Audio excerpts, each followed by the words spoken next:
last but not least is Dana Offenbach, producer of Mooz-lum. Give it up for Dana. Thank you. My skin might not be brown, my head's not wrapped, but I'm a citizen of the world. I know right from wrong. I love to tell great stories, and my parents never taught me to hate anybody. So I understand what it is to be hated just simply because you're born into a religion. Trust me, I know that. So Qasim Basir and I were actually working together for years. It never dawned on me that I was making a Muslim movie. I was just making a film, which is what I do. We looked for the money. Our executive producer is Buddhist, Qasim's Muslim, and I'm a Jew. So there you go. Sometimes it really works. I'm going to make this really short. The power of our social media. I was not a believer until this film. And Qasim kept saying, we've got to put something up on Facebook. And I kept saying, no, I think we need to keep this film quiet. And he worked on me every day, 10 times a day. And we finally put this up on Facebook. And I watched the numbers go from 1,500 to 15,000 to 50,000 to 70-something thousand, which is when we then got a deal directly with AMC Theaters, because as you can imagine, nobody wanted to touch this film. We have a rep, we screened it for all the studios. There was no business plan for a film made by an African-American Muslim about an African-American Muslim. So we got a lot of no's, but we figured we made this ourselves, we're gonna distribute it ourselves. Our numbers are almost 90,000. Our views on YouTube were in excess of 300,000 for our trailer, which I'm going to show you at some point. We're good? In fact, that's a great cue. I'm going to show you our trailer. And we just did it. We did it.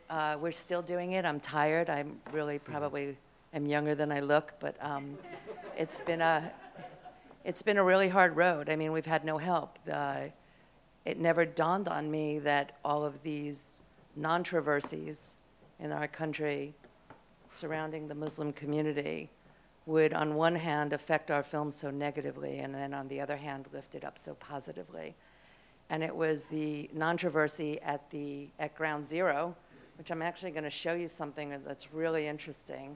I have a recap of the press that we got before our film was ever released. So take a look at this. Well, a movie, none other of its kind. It's cinematic call for tolerance and understanding. Mooz-lum, her new movie, which the New York Times just gave an incredible review. A product that's getting a lot of people's attention, and it has a lot of heart to it. It's making headlines, tackling the difficult issue of Muslims in America. It's said to be a film that will break down stereotypes and educate the masses about the Muslim community. He purposely named it Mooz-lum because so many of the people mispronounce the name. It's about a Muslim boy growing up in America and how he struggles with his faith and identity. The writer and director is Qasim Basir. Tell us about Mooz-lum and the character that you play.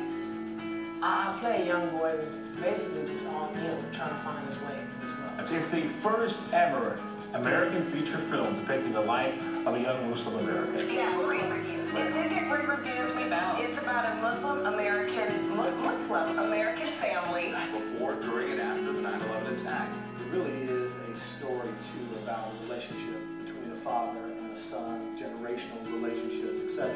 That is what I feel will connect this story to many different audiences, because it is a story about a family at its root, you know, about a family dealing with family emotions, with pain, with love, with happiness. Why should I see this movie? Because most likely, it is a view that you have not seen before of Muslims in America.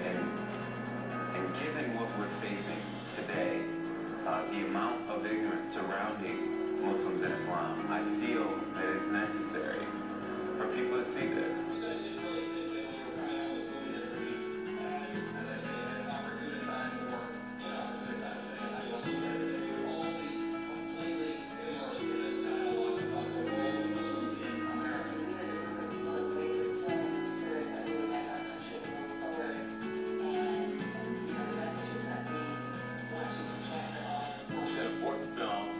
Necessarily a subject that earns a film-wide distribution. Landed an exclusive movie dealing with AMC theaters without backing of film distributors. And we did this sort of deal with AMC where we did our own distribution.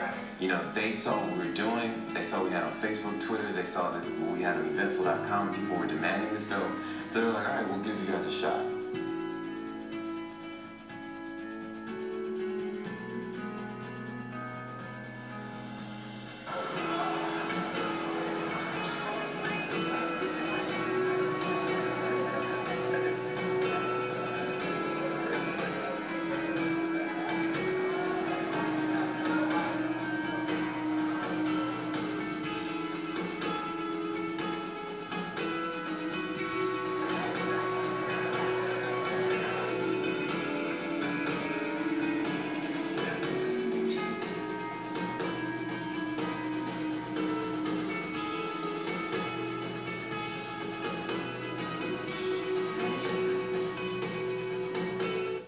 We're really so proud. I watched this, and we're just so proud of what we were able to do, and we weren't defeated.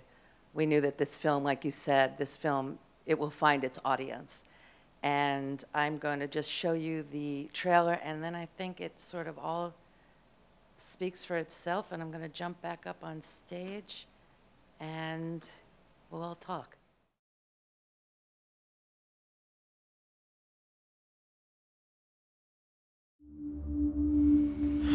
I just don't know what I'm doing here.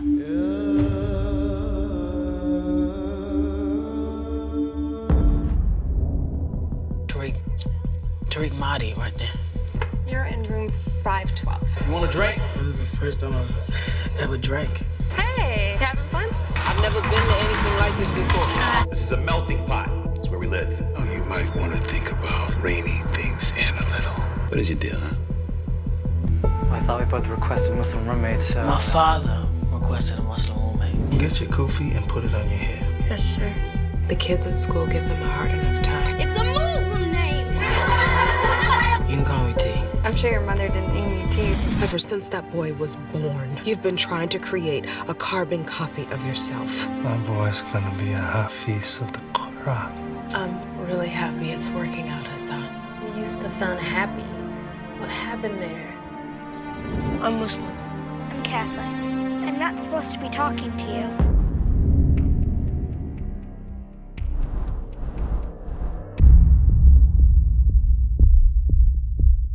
I am here to pick up my son. I don't want nothing to do with this, and I want nothing to do with you guys. Stay away from me, do you hear me? Just received clear word that this is a deliberate act of terrorism on the United States. Iman, I'm scared. Oh, you're losing your mind. What the hell is this?